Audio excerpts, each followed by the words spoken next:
Your own understanding, truth under Babylon's empiricism. What up? I have two issues, maybe three, depending on how much time I have to get past all the different issues. The first issue I have Africa. Number one, Africa is the alpha and omega for everything. Now, I explained before, if you can't legally and morally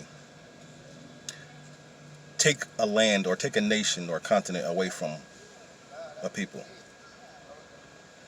you, in a nutshell, take the people away from the continent, away from the land. And you do that through witchcraft, or you can call it legislation. Obviously, covert operations, the guise of friendship when it's actually courtship, the the terrible fire of gunpowder. All of these manipulative tools can extract the people from their place and physically taking them from one place to another. So you slowly and surely infiltrate that land through the people. And then eventually, through all the hypnosis and all the ill-guided well-wishings, the people basically hand the land over to you. And that's where we're going right now with Africa. You know, they started this, takeover hundreds of years ago, even thousands. In the mind, the blueprint, the idealism. It's been in the works. So, in the past 500 years, they kind of get to enjoy the fruit of their evil deeds and concepts. But there is a time frame, there is a mental schematic that they cannot crack too abruptly. You can't be taken from one place to another too abruptly and expecting no emotional breakdown. It's definitely going to happen, so they have to do it systematically, as they are doing.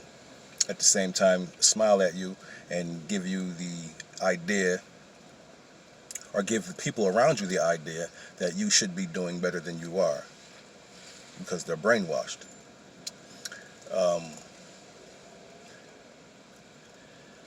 However, we must stay aware, reconnecting with the people, reconnecting with our people back in Africa and abroad, the Caribbean and such, and everywhere else. You have to understand at the same time, you have to maintain the whole idea of the reasons why you need to reconnect with your people. They're coming for you. They're coming for you. They came for you in all directions. Started slavery openly. Once they get you centralized, get you back to the point where, okay, we don't feel safe. We need to go where we came from, or get out of the place that was taken from us and re-centralize our thoughts and ideas. They understand that this is most likely the next move, heading back to Africa, heading towards Africa with the intent on building. Because any sane person, any sane man, I say that clearly, any sane man would understand the fight here has been lost hundreds of years ago. We are beating a dead horse. And if you want to die slow, stay.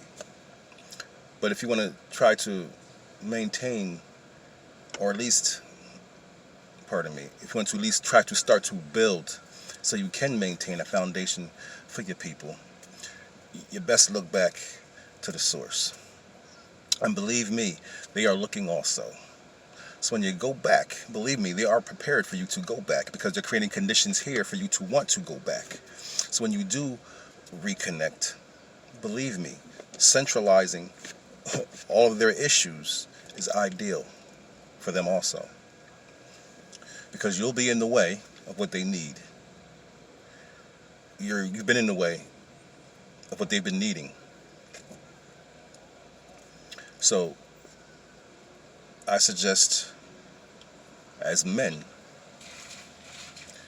straighten your spine, grab your balls, and realize it's to the death. And there's no wins here. And if you're afraid of the concept of starting over, are you a man? Are you going to continue to grab on the coattails of the same people that are oppressing you? Who obviously you know have no intent whatsoever to free you. Why would they? Why would someone relinquish their power? Why would masculinity relinquish its power when it's forged through the idealism of evil?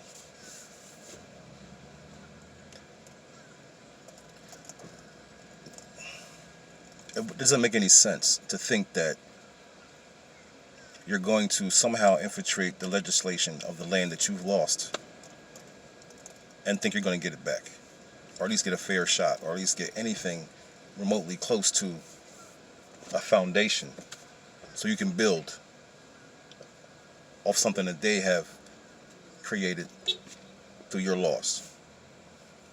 It's not going to happen. All your women are going to do is mock you, looking at other men saying, oh, look what he's doing, look what he's doing, look what he's doing. Because it's feminine. That's all they know. Comparison. But the man understands it's life or death, and he might not be ready to die. So he goes steady and steady and steady, trying to piece together a life because he knows that there's not many that are ready to die. But when we finally get it into our minds and into our asses that we understand,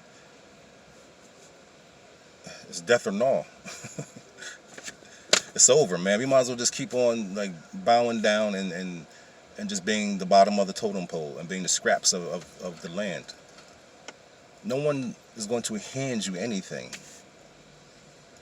Not even if you asked politely. Not even if you followed directions. You're never going to have what you need to raise your family, to build your community, to establish a sovereign land for yourself. That's where it starts. If you don't make the legislation, all you're doing is fishing and fighting for an occupation. Is that what men do? Is that what a man is to do? We know the truth. I had a dream, and most of the dreams that I have are vivid and telling.